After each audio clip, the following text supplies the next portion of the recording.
Hello friends, welcome back to Tax with Niket. I am Nikesh Sharma and today we'll be discussing case study number 17 from Case Study Digest. So without further ado, let's get started. देखते हैं पहले MCQ में हमें क्या दिया हुआ है. If primary adjustment is made by suo motu by MNO Limited, what is the prescribed limit within which the excess money available with ABC INC has to be repaid if the company does not want to treat such excess money as deemed advance and compute interest thereon. ठीक है, हम देख लेते हैं इससे related क्या दिया हुआ है. देख, ऐसा आपको इसमें पूरा पढ़ने की ज़रूरत नहीं है, बस मैं आपको एक रेलेवेंट चीज़ बता देता हूँ. बस मैं आपको क्या पढ़ना है. जैसे आप देख सकते हैं यहाँ पर, आप देख सकते हैं यहाँ पे फाइनेंशियल 21-22 की बात करी हुई है यहाँ पर भी. और आगे जाके आप देखिए, it may be assume the entire purchase has been sold out by 31 March 2022. It means we have to calculate for financial 21-22. सो आप देख सकते हैं अगर फाइनेंशियल 21-22 के लिए हमें कैलकुलेट करना है तो हमारी जो है ड्यू डेट क्या होगी. हमारी ड्यू डेट होगी इनकी 30 नवंबर ड्यू डेट होगी, क्योंकि टीपी का केस है. और हमें पता है कि इसमें हमें 90 डेज़ के अंदर हमें लाना होता है. 90 डेज़ अगर हम इसमें प्लस कर दे तो हमारा आ जाता है 28 Feb 23 आ जाएगा. 28 यहाँ पे 30 नवंबर 22 होगा हमारा, क्योंकि फाइनेंशियल 21-22 है तो इसकी ड्यू डेट होगी 30 नवंबर 22. तो आप देख सकते हैं इसका आंसर हो जाएगा हमारा सी. नेक्स्ट क्वेश्चन देखते हैं. नेक्स्ट क्वेश्चन में हमें क्या पूछा हुआ है.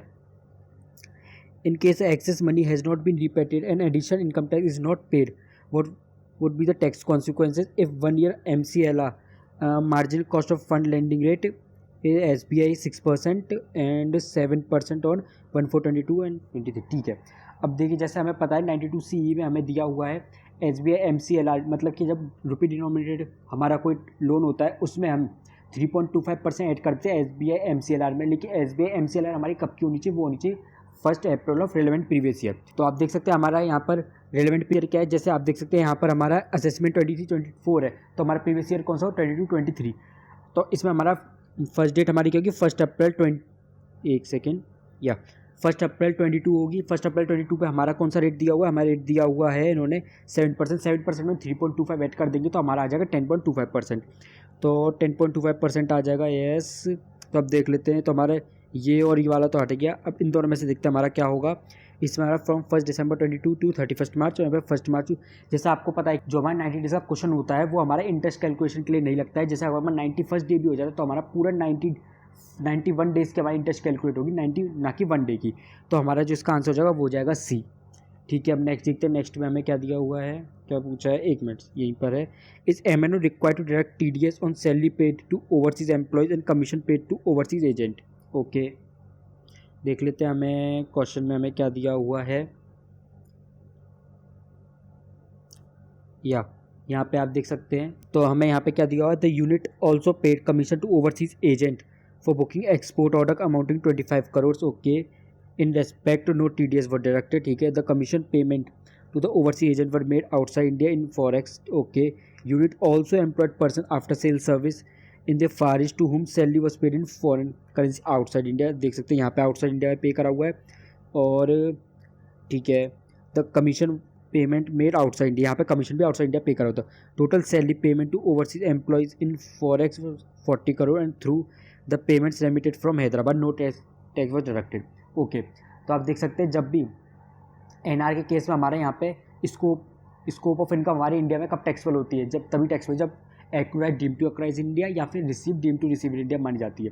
तो आप देख सकते हैं एक्रूराइज या डीम टू एक्रूराइज इंडिया होनी चाहिए. यहाँ पे आप देख सकते हैं एक्रूराइज क्यों नहीं हो रही, क्योंकि यहाँ पे वो क्या कर रहे हैं, आप देख सकते हैं यहाँ पर जो ओवरसीज एजेंट है, एक सेकेंड, यहाँ पे आप देख सकते हैं ये भी ओवरसीज एजेंट है. और यहाँ पे जो एम्प्लॉयड करें इन्होंने पर्सन, वो करें इन द फार ईस्ट, मतलब ये भी बाहर ही है. तो ये जो काम कर रहे हैं वो बाहर कर रहे हैं, तो मतलब एक्रू इनकी सैलरी बाहर ही हो रही है, सैलरी या फिर commission. Receive deem to receive होना चाहिए, तो रिसीव दोनों को आप देख सकते हैं. यहाँ पे इसको आउटसाइड इंडिया रिसीव हुआ है और इनको यहाँ पे भी आउटसाइड इंडिया रिसीव हुआ है. तो यहाँ पे इनके कोई भी लाइबिलिटी नहीं है टैक्स डिडक्ट करने की, क्योंकि टैक्स केयर हमारा तभी डिडक्ट होता है जब सामने वाले की जो इनकम है वो टैक्सेबल होती है. यहाँ पे किसी की टैक्सेबल ही नहीं होगी, तो यहाँ पे हमारा कोई भी TDS डिडक्ट नहीं होगा.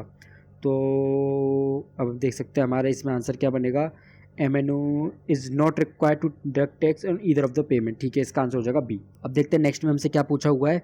What are the consequences for deduction of tax in May 22 okay on FTS and remittance thereof in the same month. For the purpose of MCQ, assume that ABC INC does not have a PE in India. Okay, your answer should be based of the provision of income tax, ignore DTAA। Okay, इससे relevant चीज़ देख लेते हैं हमें क्या दी है case study में। या आप देख सकते हैं हमें यहाँ पे दिया हुआ है, the unit at Hyderabad is engaged in manufacturing automobile spare part. It paid technical fee of 100 crores to ABC INC in pursuance of an agreement approved by CG. Okay, the same was deducted at source in May 22 and remitted in the same month. Okay, अब आप देख सकते हैं क्योंकि इन्होंने tax बाद में deduct करा है तो हमारा इसमें क्या लग जाएगा, हमारे यहाँ पे सेक्शन लग जाएगा 40A1।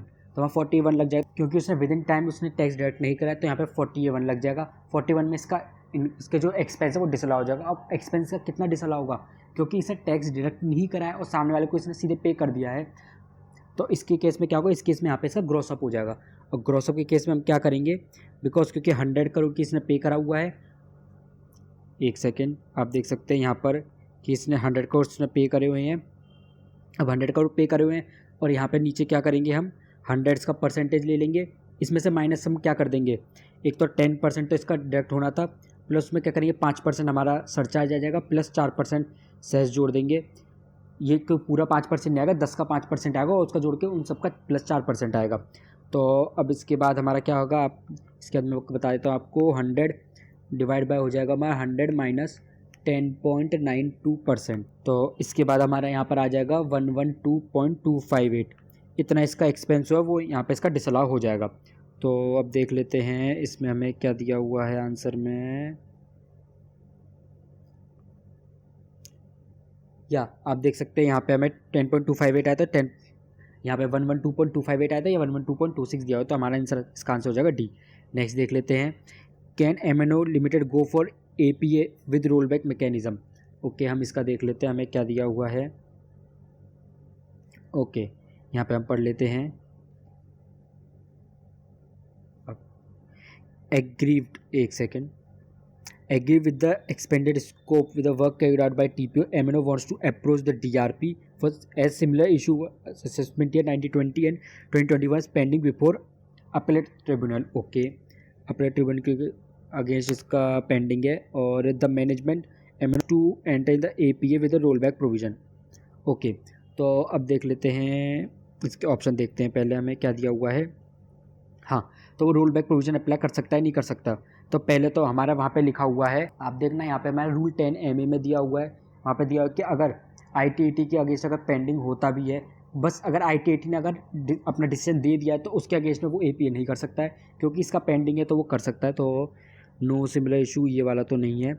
Yes, since the appellate authority not pass the order. Okay, yes, provided the appeal for appellate tribunal to the extend is subject to cover in the APA is withdrawn. Okay, यहाँ पे तो 10 RA हमारे rule में दिया हुआ है ये, तो ठीक है। Yes, provide the appellate withdrawn नहीं, प्रोवाइड द अपील हम पूरी विदड्रॉ नहीं करेंगे, केवल जितना पार्ट होगा बस उसका उतना ही विदड्रॉ करते हैं। हमारा 2 और 3 इसका आंसर हो जाएगा, तो इसका हम देख सकते हैं इसका आंसर हो जाएगा हमारा सी।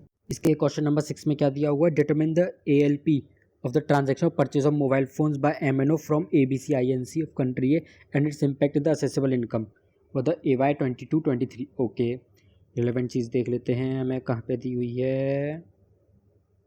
या यहाँ पे हम इसका पढ़ लेते हैं क्या दिया हुआ है, ठीक है। MNO limited is having its registered office in Mumbai.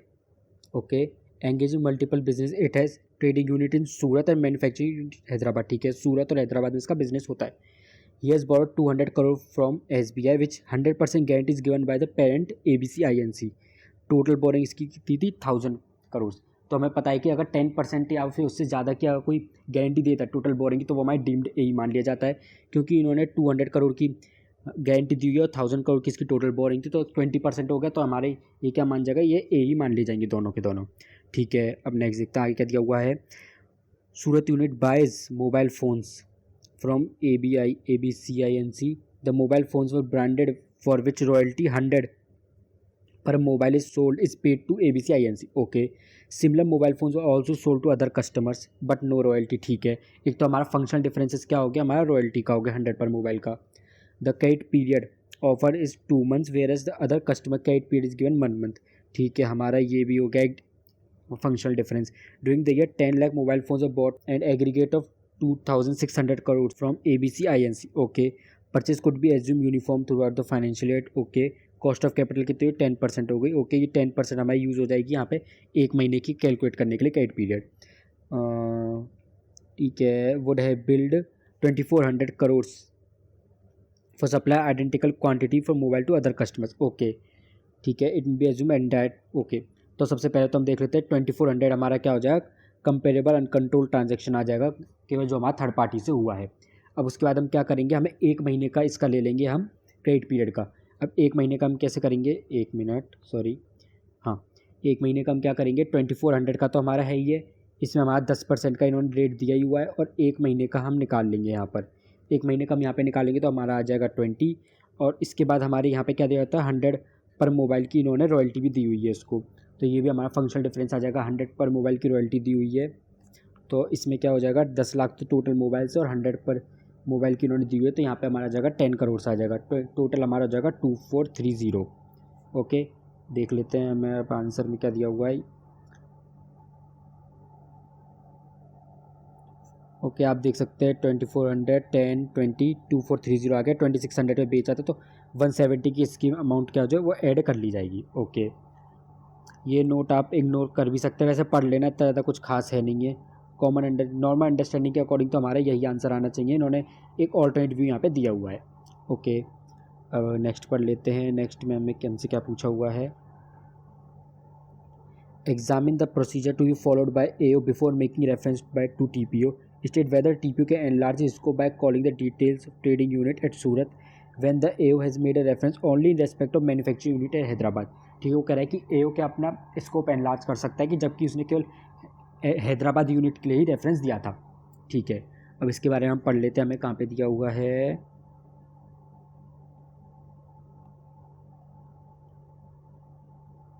Okay, यहाँ पे हम पढ़ लेते हैं, the assessment of MNO for AY 21-22 is pending before the AO is refer to TPO for determination of ALP manufacturing unit Hyderabad. ठीक है, the TPO however extended the scope of working by calling with details in respect of trading unit of MNO located in Surat, तो उसने सूरत की भी detail यहाँ पे मांग लिया, वो ये कह रहे हैं। जैसे कि हमने आपको पता है कि हमने सेक्शन 92 CA में पढ़ा हुआ है कि अगर कोई ड्यूरिंग द प्रोसीडिंग अगर TPO की comes to the notice of TPO कोई इन्फॉर्मेशन आती है तो वो उसको भी अपने स्कोप में इंक्लूड कर सकता है। तो यहाँ पे सेक्शन 92 CA आपका लग जाएगा, तो उसके अकॉर्डिंग हम देख लेते हैं यहाँ पे हमारा क्या आंसर बनेगा। एक सेकेंड,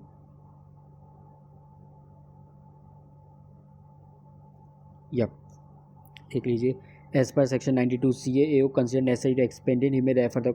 ठीक है, हाउएवर द AO को अपने प्रायर अप्रूवल लिए PCIT CIT की। ओके, 92 CA 2A बोलता है can determine the ALP of international transaction refer but it's way come to the notice subsequently in the course of proceeding. ठीक है, जैसे मैंने आपसे कहा था वही है, the AO has made reference to determine ALP in respect of manufacturing unit Hyderabad shall be taken proceeding before the TPO। Okay, इसके बाद क्या दिया हुआ है, the TPO can enlarge scope of working doing the course of proceeding before him Hyderabad calling for the details of Surat and they same with in the powers of 92 CA 2A। Okay, इसका हम next question देख लेते हैं। Next question में हमसे क्या पूछा है। Okay, does the liaison office in Delhi constitute the PE of ABC INC in India, if so will ABC INC be liable to tax in India only respect of profit earned by it from the order procured through its license office in Delhi. Examine context of India country DTAA which is in UN convention model। ठीक है, तो इसमें क्या है कि क्या जो आपका लाइजन ऑफिस जो ABC INC का क्या वो PE बनेगा या नहीं बनेगा, अगर बन भी गया तो क्या उसके जो प्रॉफिट जो होंगे जो उसने क्या प्रोक्योर करें थ्रू लाइजन ऑफिस केवल वही टैक्सेबल होंगे कि और भी कोई टैक्सेबल हो सकते हैं, और एग्जामिन करना है इस पर DTAA। ठीक है, हम देख लेते हैं इसके रेस्पेक्ट में हमें क्या क्या इन्फॉर्मेशन दी हुई है। या आप देख सकते हैं हमें यहाँ पे दिया हुआ है ये, इसको हम पढ़ लेते हैं क्या दिया हुआ है। ABC INC also has liaison office at Delhi which orders where the orders are booked for supply of mobile phones directly to the customers in India. Liaison office has no connection with any unit. Salary and admin expenses of liaison office directly met by ABC INC during the financial year. Liaison office has procured for ABC INC orders of 1 lakh mobile phones from various customers in India. In addition, ABC INC procured orders for 50,000 mobile directly from the customers in India. Okay, 1 lakh order तो उसने liaison office के through India से लिए और 50,000 directly लिए। ABC INC made profit from order procured directly as well as through liaison office. Okay, तो आप देख सकते हैं क्या ये पीई बनेगा या नहीं बनेगा। तो देखिए आपने यहाँ पे इसके रिलेटेड आपने क्या पढ़ा हुआ है, आप देखेंगे आपने पढ़ा हुआ है यहाँ पे आर्टिकल 5 पढ़ा हुआ है इसके रिगार्डिंग। आर्टिकल 5 में क्या दिया हुआ है, अगर कोई प्राइस नेगोशिएशन कमर्शियल इशू के डिस्कशन होता है, अगर उसके लिए अगर आप यहाँ पे लाइजन ऑफिस बना हुआ है तो हाँ वो हम पीई में मानेंगे। कमर्शियल इश्यूज़ क्या होगा, जैसे आप देख सकते हैं यहाँ पे ऑर्डर ले रहा है तो वो कमर्शियल रिलेटेड है, तो हाँ वो इसको हम पीई मान लेंगे। अगर पीई मान लेंगे तो क्या होगा इसके रिगार्डिंग, फिर आपने नेक्स्ट आपने आर्टिकल 7 पढ़ा हुआ है। आर्टिकल 7 में क्या कहता है कि अगर पीई सोर्स कंट्री में तो उसके जो यहाँ पे प्रॉफिट जो होंगे वो टैक्सेबल होंगे उस कंपनी के। तो आप देख लीजिए यहाँ पे अब क्या होगा, साथ साथ में ये तो हमारा यूएन मॉडल कन्वेंशन लगता है, यूएन मॉडल कन्वेंशन लगता है। तो आप देख सकते हैं यहाँ पे उन्होंने क्या करा है, 50,000 जो ऑर्डर्स हैं वो उन्होंने डायरेक्टली ले लिए हैं और 1 लाख जो है उन्होंने केवल लाइजन ऑफिस से लिए थे। तो यहाँ पे जो हमारा लग जाएगा फोर्स ऑफ अट्रैक्शन रूल लग जाएगा। फोर्स ऑफ अट्रैक्शन रूल क्या कहता है, केवल जो वहाँ पे पी होगा केवल उससे जो उनको प्रॉफिट होगा केवल वो टैक्सेबल नहीं होगा। उन्होंने कोई डायरेक्टली अगर बेचा है कुछ सामान अगर उस कंट्री में जो अगर पी भी बेच सकती थी तो वो भी हमारा टैक्सेबल होगा। तो इस केस में जो उसके दोनों प्रॉफिट्स हैं वो दोनों टैक्सेबल हो जाएंगे और साथ में ये हमारी पी तो बनी जाएगी, जैसे मैंने आपको बताया आर्टिकल 5 और आर्टिकल 7 के रिलेटेड में। तो आप देख सकते हैं इससे रिलेटेड हमें आंसर में कैसे दिया हुआ है इन्होंने, या आप देख सकते हैं सबसे पहले हमें यहाँ पे दिया हुआ है the term P means fixed establishment, ये बताया हुआ है। Maintenance of fixed place of solely for the purpose of auxiliary preparatory, ठीक है। In the present case liaison office would constitute P establish since is activity not preparatory and auxiliary, okay, supply mobile phone directly to customers in India, ठीक है। और इसके बाद हमें क्या दिया है, जबॉन corporation India Karnataka high court का डिसीजन दिया हुआ, ये आप देख सकते हैं। अगर आप यहाँ पे पढ़ेंगे आप आर्टिकल 5(4)(e) अगर आप ये पढ़ेंगे तो इसके बाद ही आपको ठीक स्टडी मैट में यहाँ पे दिया हुआ है, वहाँ पे आपको देखेंगे जुबॉन कॉर्पोरेशन इंडिया आपका केस वहाँ पे दिया है, तो वहाँ से आप यहाँ पे लिख सकते हैं एग्जाम में भी, that securing and processing order let the liaison office forming P in India consequently profit attributed chargeable to tax in India, okay. अब क्योंकि यूएन है तो आपका फोर्स ऑफ अट्रैक्शन रूल लग जाएगा। Sets up P, it brings physical jurisdiction, ठीक है, whether through P और not it can be taxed, okay. In the present case, since ABC is a country-based company, the taxability of profit attributed to PE would be determined India country A DTAA के हो जाएगा, क्योंकि वो union model convention में since contains the force of attraction, the same will apply in the present case. Accordingly, profit earned by ABC INC from orders for mobile phones which procured in India, whether through license office or not, would be subject to tax in India. So yeah, friend, that brings us to the end of this video. If you have any question about this case study or paper 6C in general, please leave a comment. I will without a doubt reply to you. If you have some spare time, you can join our Telegram channel. I post MCQs there and you can also discuss your queries with me. So simply click the like button if you enjoy the video. To show your appreciation for my work, click the subscribe button. We'll meet again in the next video with a new case study. Until then, take care and bye bye.